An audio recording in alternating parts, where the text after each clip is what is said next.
then other people see that informality. If you just hit the forward button, then they go, oh, cool. Next time I see him, I know his nickname is, Booger, and I'm going to call him Booger.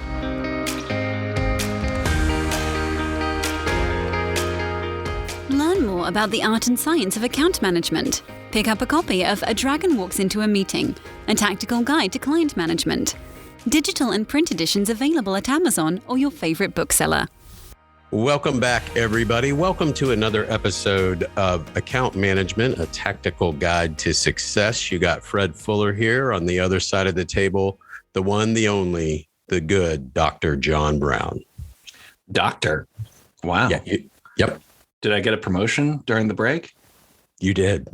Wow. You did. What am I a doctor of? Don't say anything inappropriate. No, I can't. Like now all of a sudden I want to call you Maurice. You know what I mean? Did you call put me that what? together? Maurice? Maurice? Yeah. That works. Like the gangster. That doesn't make any sense. By the way, before we get started, I have to tell you, I met with a friend of mine who's the COO, another technology company COO here in Atlanta, and he said he listens to the podcast, and so I'll say thank you, Scott, for listening to the podcast. But anyway, he said you and I had good banter or good chemistry, and I said Fred Fuller. Yeah, right. No, that guy. Yeah, he's hard to conversate with. Yeah, right. Exactly. That was my response. But I've listener. I've gotten that feedback as well, which makes this thing feel nothing at all like work. This is actually a wonderful hobby. Yeah, it is a wonderful hobby. Yeah, that's right. Yeah. And during the break, I got comments from several people about that they appreciate us spending time on this, sort of niche topic, which I appreciate. Right. It's and we've said it before. We said at the beginning when we started the podcast series, but for those who just joined, it's a good reminder for the listeners that the reason we do this is because there's really not, many books about account management or client success, depending on what you want to call it, as a topic. There weren't really any podcasts on it. And it's, for any business, it can be up to 10% of your workforce. It's a big deal, but nobody's talking about it. There's a million books about sales. Right. And so this podcast is meant for the account manager practitioner. If you're new to it or just want to pick up some tips, that's who it's meant for.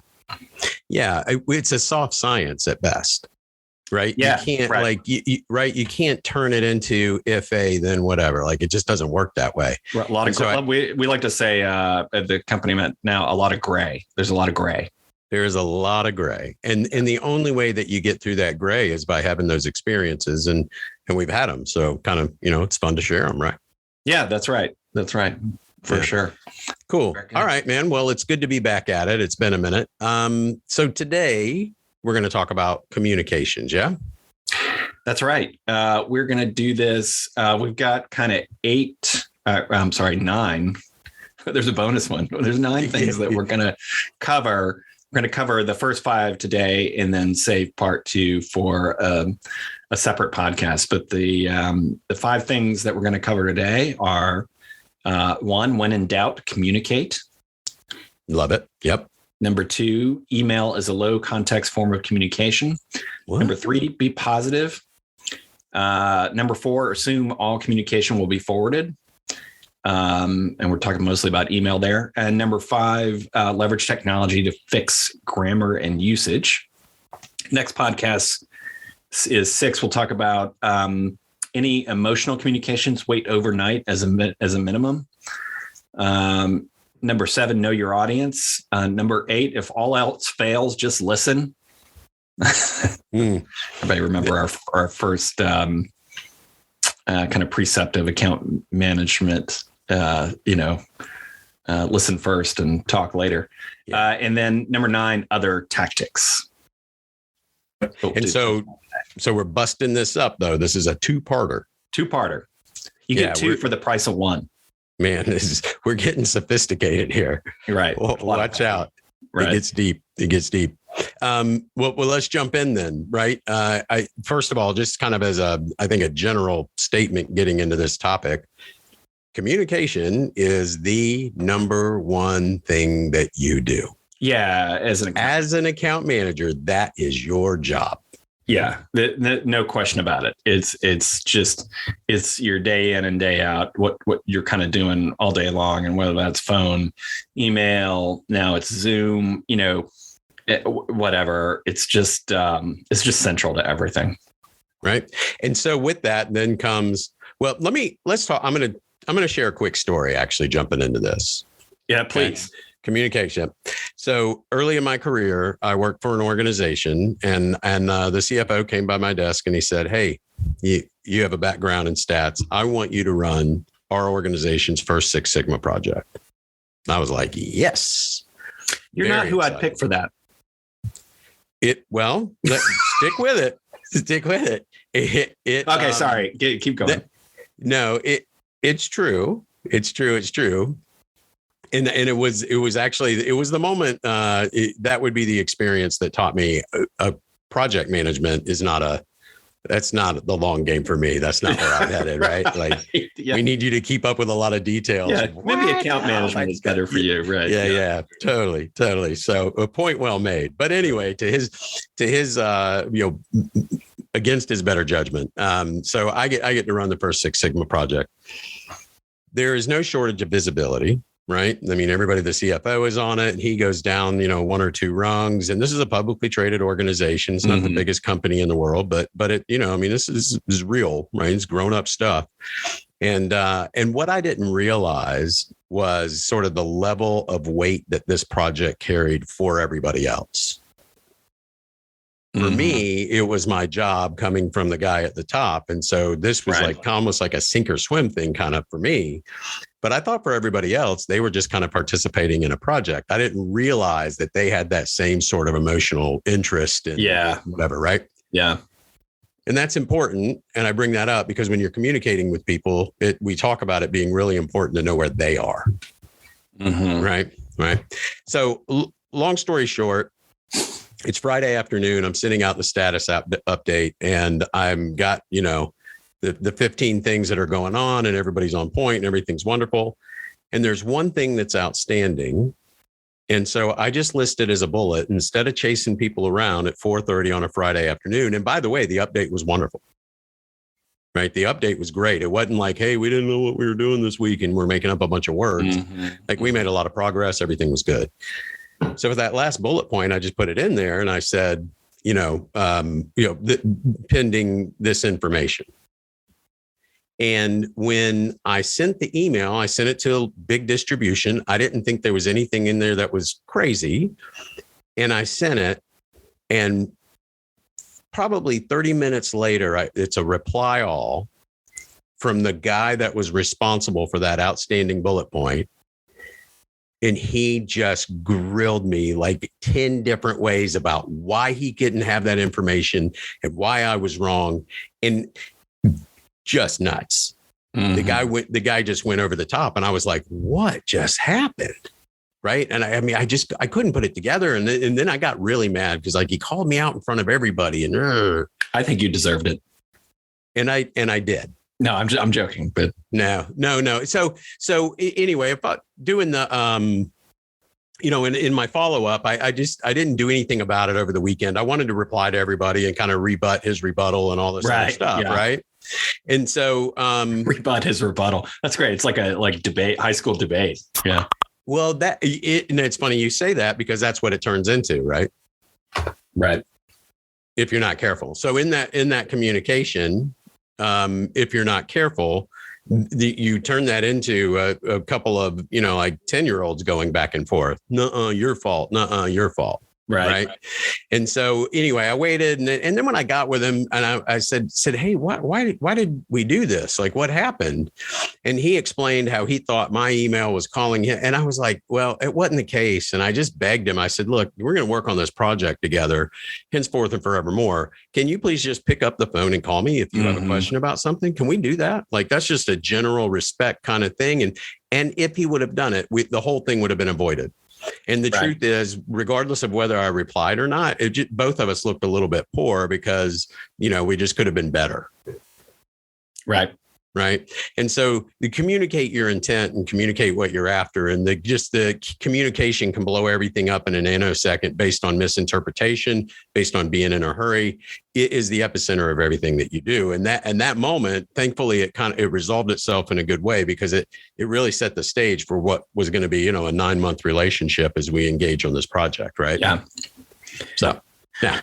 I mean, perfect story. And how many times in client relationships can you tell almost basically the exact same story? Like if you do B2B client management for any kind of company, how many times has that happened? Like if you're an experienced account manager, how many times has that happened to you? Like it's crazy how often it happens. Yeah. Unfortunately, it's a lesson that we all have to learn multiple times over.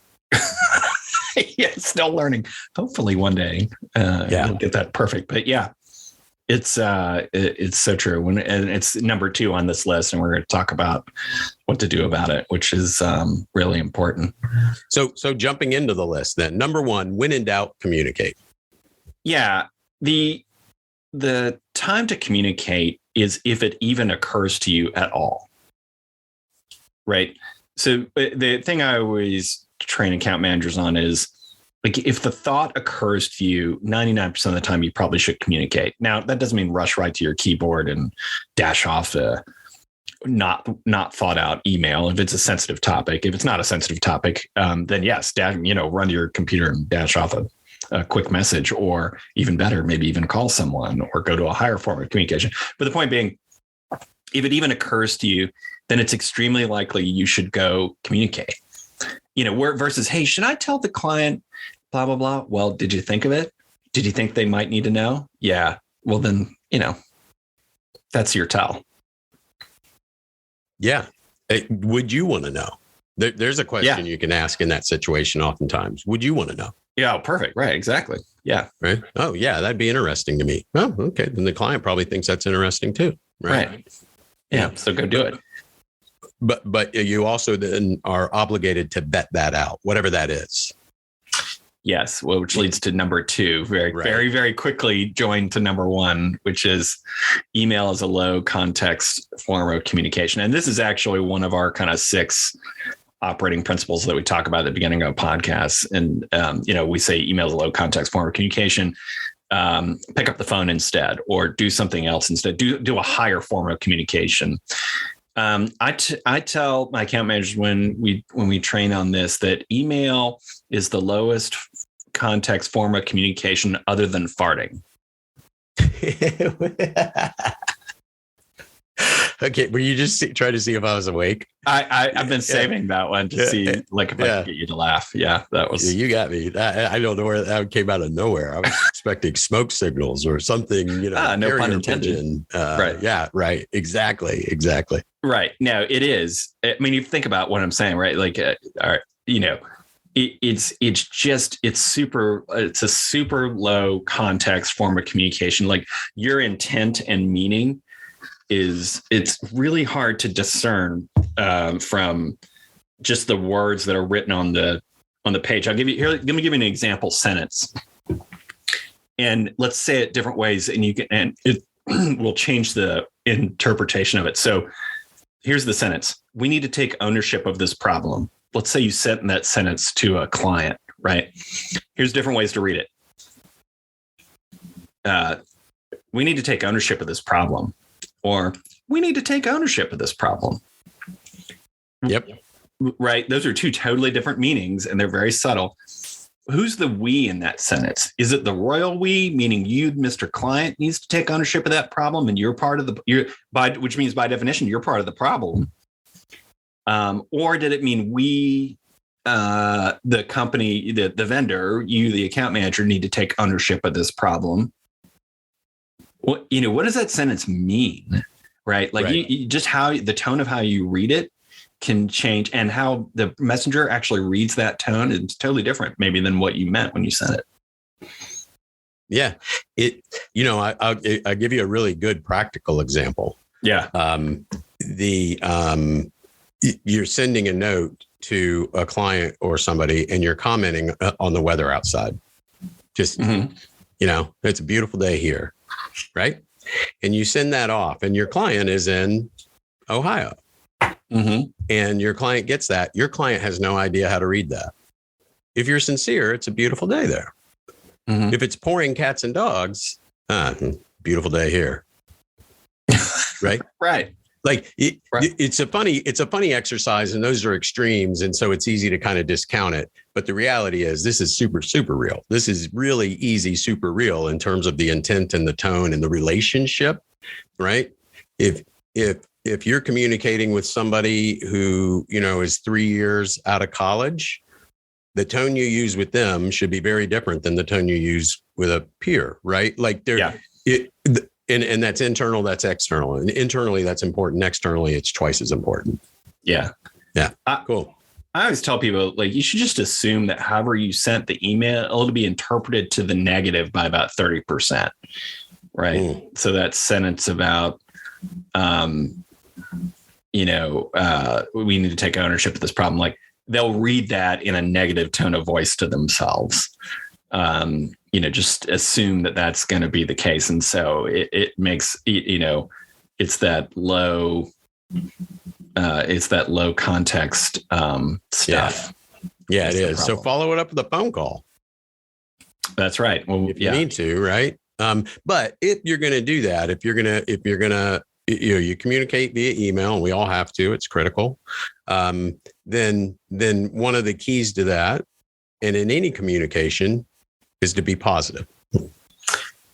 Yeah, that's exactly right. Like that, we need to take ownership of this problem, and that 30% negative is a good, that's a good way to think about that. So you have to kind of overly, there's actually two things you need to do to kind of reduce the low context nature of the communication. One is be positive, right? So kind of write it in an overly positive way. The other thing that we need to talk about is bottom line up front, right? So the shorter your email is, the more likely it is you're not going to accidentally put something in there that will get you in trouble later, right? So that's the other piece: be positive and bottom line up front. So it's, as we discussed earlier about me being a poor choice to be a PM. The detail of and the rigor with which I enforce many of the things we talk about kind of ebb and flow on the moment, and they should. There are a few things in here, and they're in today's topic that I get kind of vigilant about. Bottom line up front is one of them. Yep. And so in my emails, and it's anybody that knows me that's listening to this, go look at the email and you go, oh my God, he really does do that all the time. Hey, how are you? I am writing to. I am writing to discuss. I'm writing to see if you're in. That's what it is, right? And then that person can decide how much time and energy they want to invest in it. But there's no kind of getting to the end of an email. And you taught me this one time, and I'd sent out an email, and you came to me and you're like, dude, that's a total jump ball. The jump right? ball. The jump ball. And a little different than what we're talking about here. But the point is, be concise in your emails and what you're trying to achieve. What's the point of the email, right? So that bottom line up front is one that I actually have a good bit of passion around. Yeah, good. It's really critically important. And the reason to bring it both up together is being positive and bottom line up front is you need to do both, and you need to do them together.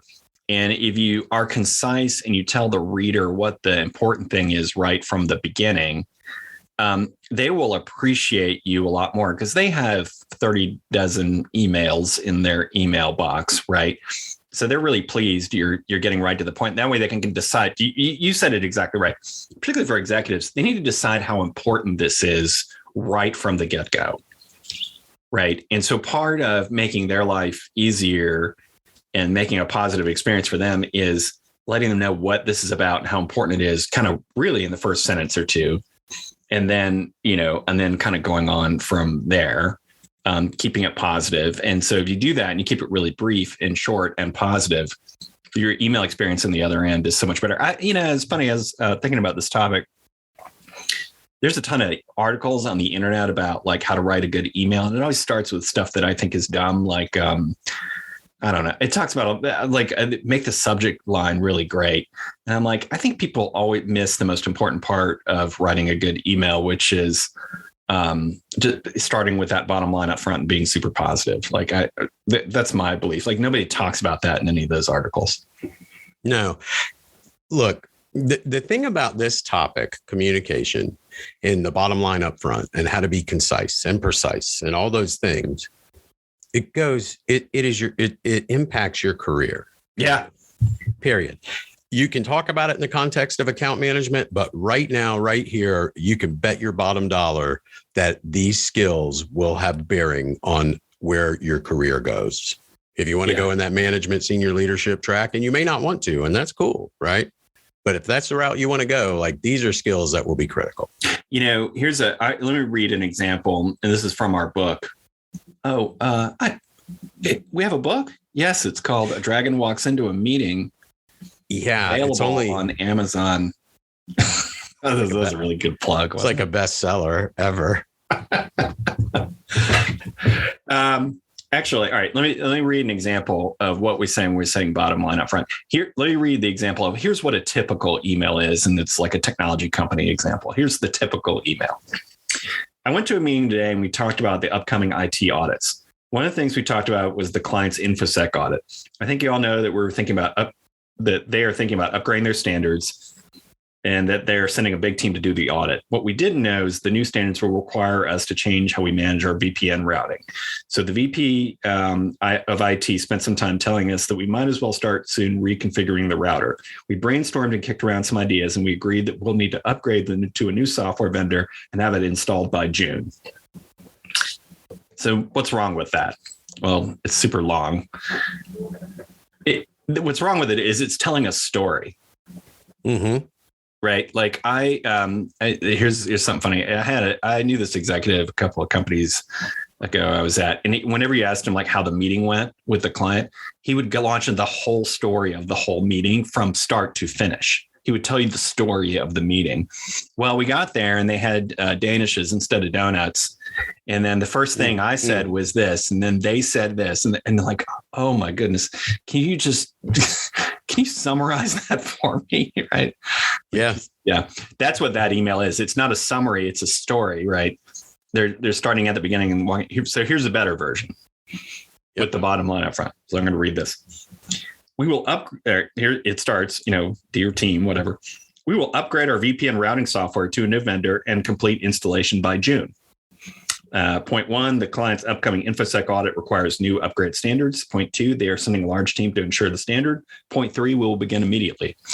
Right. So it literally took the end of that whole first story, made that the first sentence, and then gave the supporting material in a much more brief form underneath and said, we're doing, it started with, we're doing this. Here's why, the end. Yeah. And, and that wasn't, and maybe I could make that a little more positive, but I wouldn't interpret any of that, necessarily to the negative. You could maybe end the whole thing with, we're really excited about this project. I hope you are too. It's going to be really great. Yeah. What's interesting, and here's another kind of North Star, if you will, as you think about the emails and things of this nature. If you ever get one and your reply is, do you need me to do anything here? That's a bad email. Yes. Wow. That's a great point. Yeah. That's a bad email. And don't write them yourself. Don't send those out. If somebody replies to you, any email you send and says, hey, what do you need me to do here? Or how can I help? Then you have not done an effective job communicating because they don't know what they were supposed to get out of that email. A lot of times when I write an email, I will say at the very beginning, if it's just informational, I'll say, this is an FYI. I don't need you to do anything. Yeah. Because as an executive, I want that from other people. Like I'm with you. A lot of times I'm like, what am I supposed to do with this? Yeah. Yeah. Yeah. It's super important. Bottom line up front. Absolutely. Be positive. Right. Mm-hmm. And there's a couple keys to the whole be positive thing. Yeah.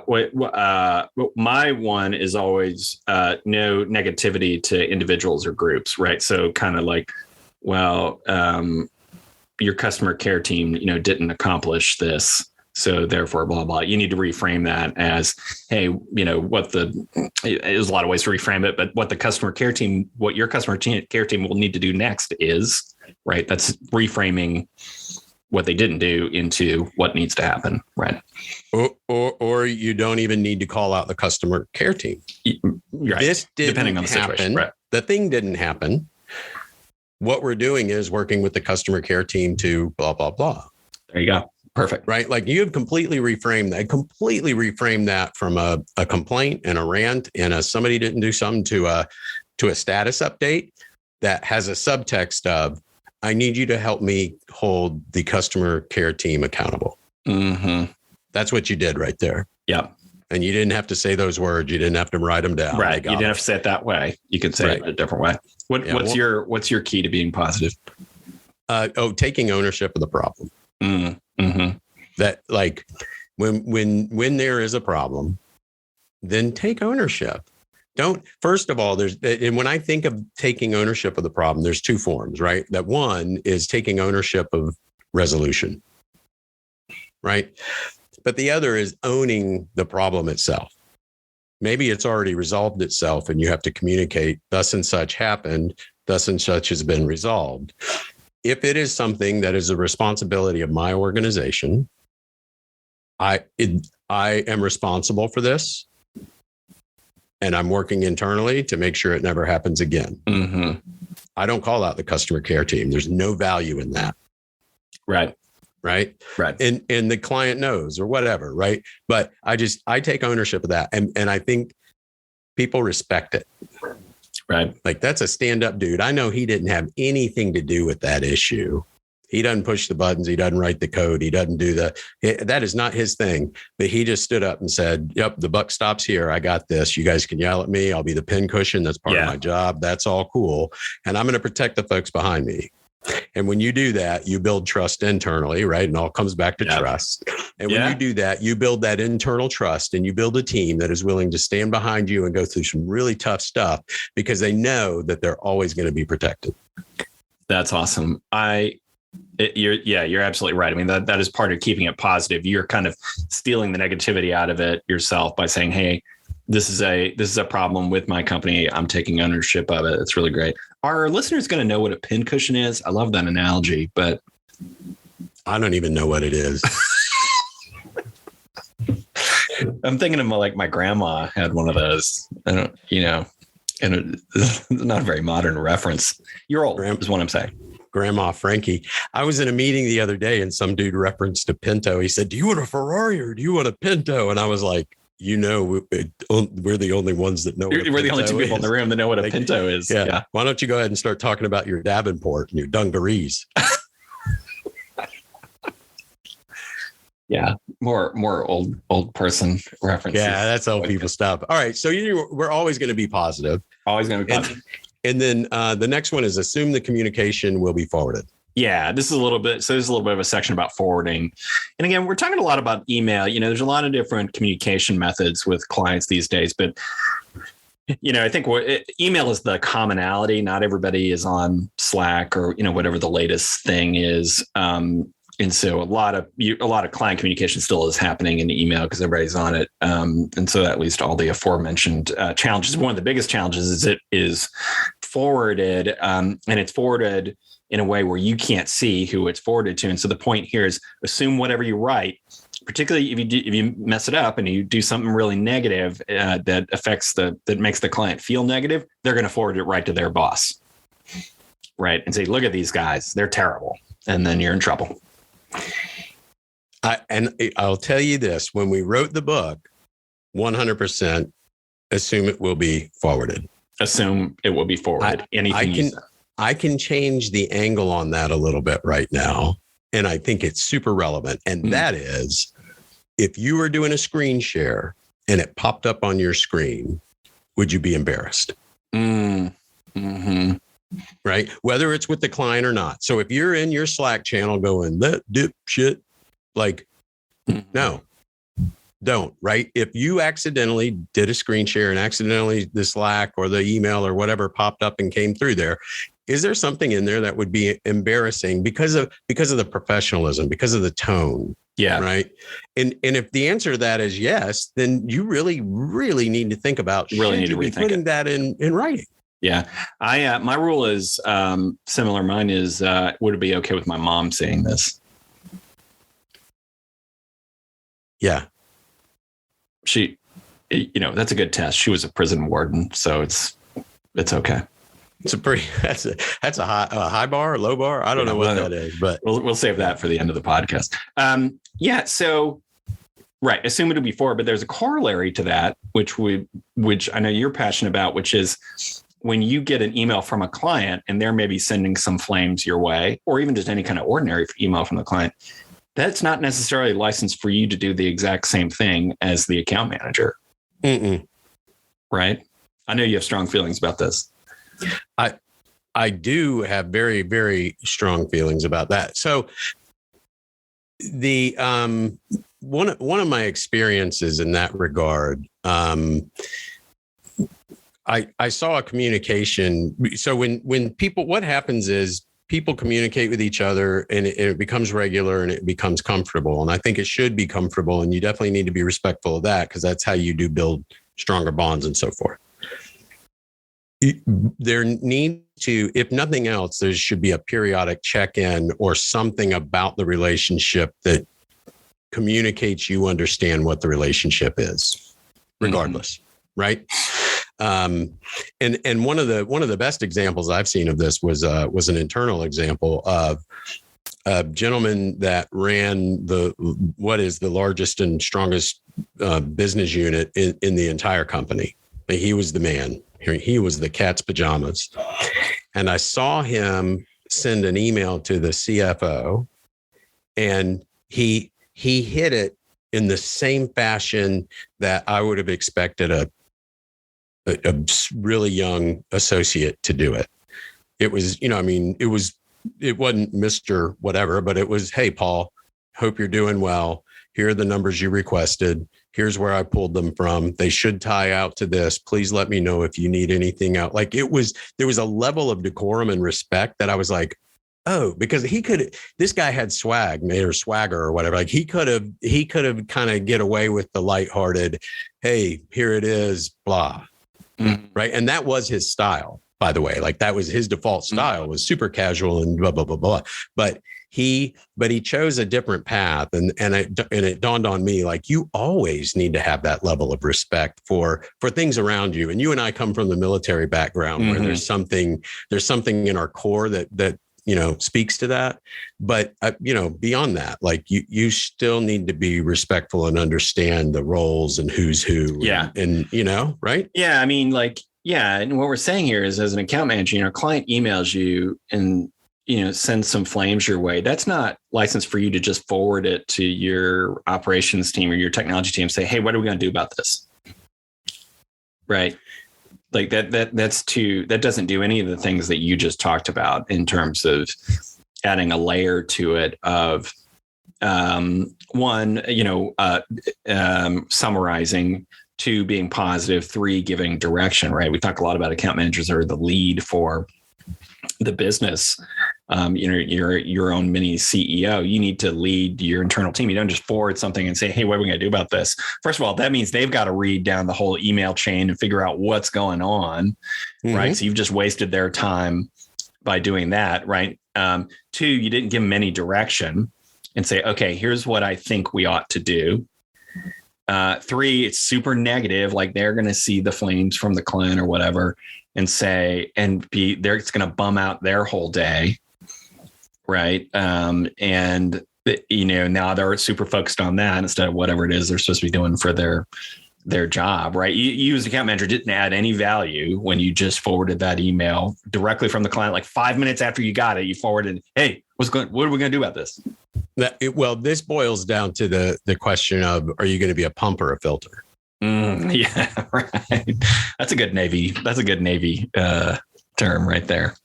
It is, but like that's your job at this moment. You are one of those two things. You're not anything in between. You are one of those two things. You are a pump, in which case you're just going to blast that thing forward and say, somebody give me a solution by 12 o'clock today. Or you're going to be a filter to say, okay, looks like we have a challenge. Let's pull up. Here's what we're going to do. Here's what's going to happen. Don't assume a big backstory. Don't assume, and do you forward it? No, probably not. You probably craft your own note and say, here's my understanding of the situation. Like, let's do. Yeah, that's your job. Yeah. That's your job. And in your executive's example, he didn't just take the inputs from his team and just forward it to the CFO, say, here you go. He said, okay, hey, I'm addressing you respectfully. Here's the deliverable you asked for. Here's some more context. If you need more help, I'm here to help. Like, I'm not all that. And he put some context around it and some direction, and that's appropriate even for senior executives, and certainly appropriate for an account manager. Absolutely. Right. Absolutely. And the other thing, if your client is informal with you, right, and that somehow gets forwarded out to the team, but they don't understand that this is the way this works, meaning he can be informal. We still need to have a level of decorum about ourselves. Then other people see that informality. If you just hit the forward button, they go, oh, cool. Next time I see him, I know his nickname is, Booger, and I'm going to call him Booger. And you're like, no, I don't. You're not going to call the client Booger. Let's don't do that. I'm like, I can't get over your nickname, but that would be an unusual nickname. Yeah. There's, this is really important. Like, there's it's context setting. So, when you just forward that email directly to, whoever your internal team and say, hey, can you believe Booger sent this email? To use your example, it does a couple of really negative things. One is your internal team, to your point, may pick up on your negativity about the client and accidentally let that slip later and really mess you up, right? Like, that could be a real problem. But two, they may not. It may be that they don't have the context to realize, like, the client is upset about this one issue, but the overall relationship with the client is excellent. And the reason we need to fix this one small issue is we just want to maintain, we're at 100% of all of our SLAs or whatever. And, and so it's all about, being a little bit better. This is not a catastrophe, not a disaster, setting that context. Because if you don't do that, then they're going to be in a meeting with the client. They're going to blurt out something about how everything's a mess. And, oh, by the way, your name is Booger. Right. I'm starting to think I should have used a better example on that. Scooter. I don't know. It's way, way too late.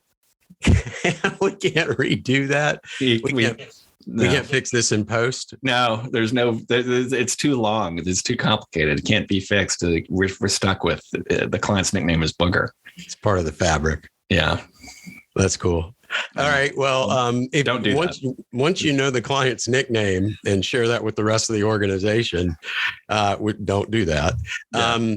The next thing is how do you want those emails to look? You want them to be grammatically and usage wise correct as much as possible. We're so that just to maintain professionalism. And so, we're not going to make you read Strunk and White and try to learn all the things about grammar. That's not what we're about. What we instead suggest is that there are tons of available technology tools to help you with this. And it actually is really important. If you're not already a great writer, and you don't do this, it shows through. And trust me, there's people who read it and they won't think well of you if you don't have good grammar, good spelling, and usage. It is a problem for an account manager. So I highly, highly advise that, unless you're, really good, English is your first language, that you use these tools, or whatever language you're in, that you use the tools anyway. Right. And so Microsoft Word and other kind of available programs like that, and even sometimes email programs like Outlook, sometimes come with some of these tools, but not always. And so it definitely invest in them. But Microsoft Word, I mean, you can paste an email into Microsoft Word, and it has tools in there that are things like the Fleisch Readability Index that will actually kind of rate how readable your email is. A lot of times now it actually will help you correct for syntax as well as spelling. Spelling is obvious. I assume we don't have to say you need to spell check all your stuff. Like, let's just go with like, that's obvious. But syntax and usage, it'll correct for all of that. There's other tools out there like Grammarly is a really good one that it usually can be like a plug-in into your software and it'll spot all those same things for you. We use Grammarly to write our book, as a matter of fact, like to catch things that, as you're writing, you don't catch. So we strongly advise that you use those tools. Yeah. And look, I do a good bit of writing and I couldn't do it without those tools. Yeah. I still don't know where the heck to put a comma. Admit it and own it and do it. Like, fine. It makes you look better. I had to suffer in silence for years. You have these tools now. Why wouldn't you use them? Right. They're not expensive. Go get it, buy it and expense it if you have to for your company. It's absolutely worth it. Yeah. There's no excuse anymore for like a comma in the wrong place. And these things catch all that. It's amazing what they can do. Well, I'll make one of those things earn its money. What if you had to pay for them by the correction? Then I'd be poor. I need to sell a hell of a lot more books. That's what I need to do. Yeah. So cool, man. I love this topic. And again, this is one of two. So we're kind of at the end of the list here. Hit the recap for you. And then I think we're going to jump into the mailbag. I don't know. Mailbag. Yeah, that's right. Yeah. So, but as a matter of recap, communication in general, one of the most important things you can do. It is the most important thing an account manager does, and you must be good at it. End of conversation. That's right. And John, what are the ways that we do that? 6 things. When in doubt, if you think of it, communicate. Number 2, email is a low context form of communication. It's the lowest next to what? Carrier. Oh no. Yeah. Farting. Yeah. Why are we so gross in this episode? I don't know what. I don't know. We're having a 12-year-old moment apparently. Yeah, we really are having a 12-year-old moment. All right. Yeah. Number 3, be positive. Number 4, assume your communication will be forwarded. And oh, by the way, don't use that as license to immediately forward everything that you get. And number 5, leverage technology to fix grammar and usage. Boom. Yep. Okay, Fred, guess what it's time for now? What is it, John? It's time to open the mailbag. I just opened it. No, the better part is our inability to be decent voice talent. We're 12-year-olds this episode. I don't know why, but yeah, we need to get that. All right. So the first email is from a listener, Ian, who just, it's not a question, but he sent a really nice email. So we thought we'd mention it. Your podcast has been very helpful navigating my first few months as an account manager.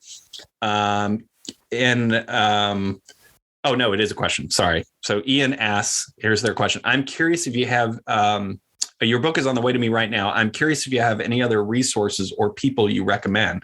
I've not found any podcasts that come close to how you approach the subject of client account management. Found a few on client success, key account management, but they don't seem to come close to where I spend my day to day. Who do you recommend?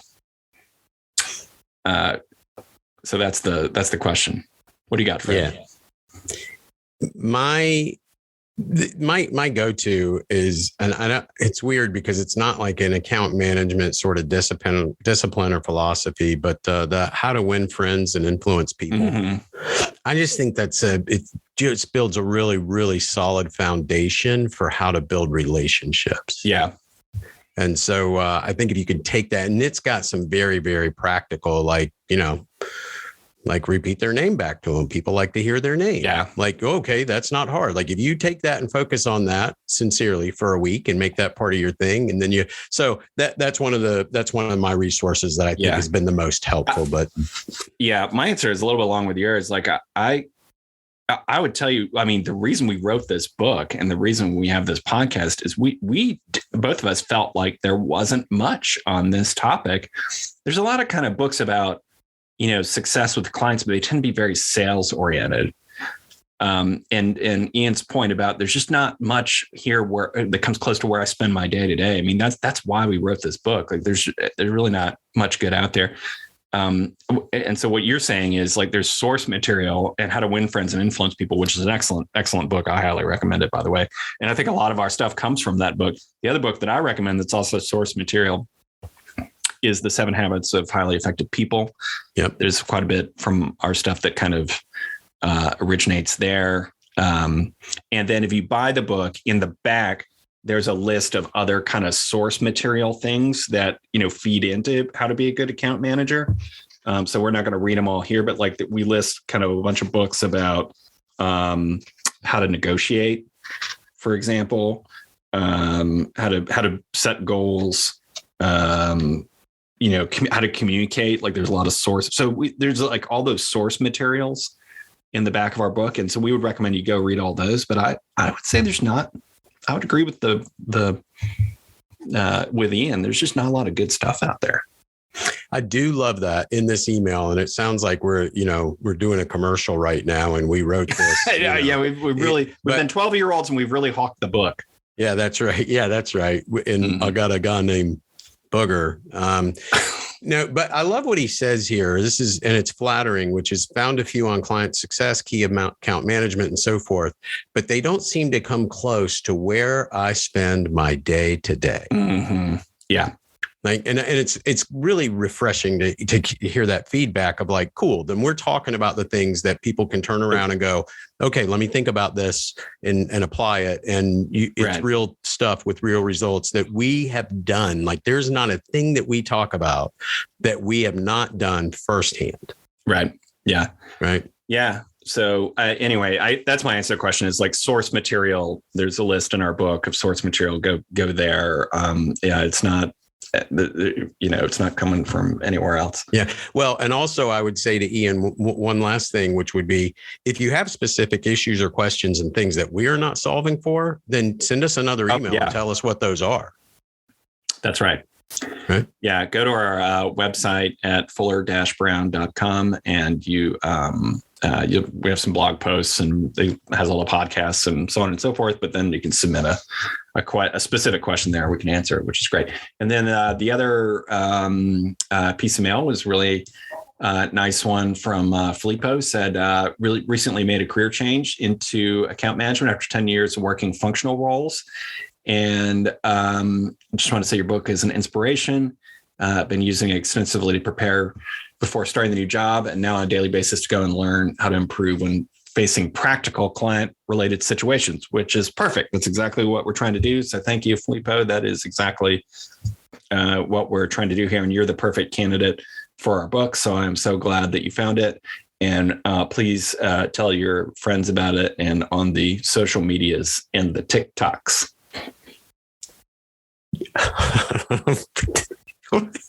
What is going on this episode?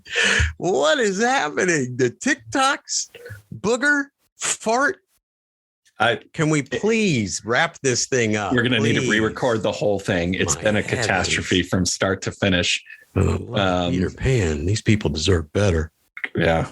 It's been a great episode. It's such an important, great topic, and I'm excited to continue it in part 2, where we're going to talk about the go from 5 through however many through 9, and talk about the rest of communication. So important.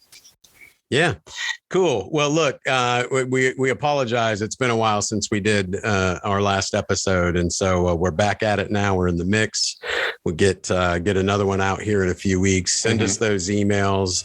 Thank you so much for listening, John Brown, brother. Great doing this with you again, man. Such a pleasure. All right, see you guys see you soon. next time. All right, bye. Fred and John would like to hear from you. Go to brown-fuller.com with comments and questions, and rate us on your favorite podcast platform.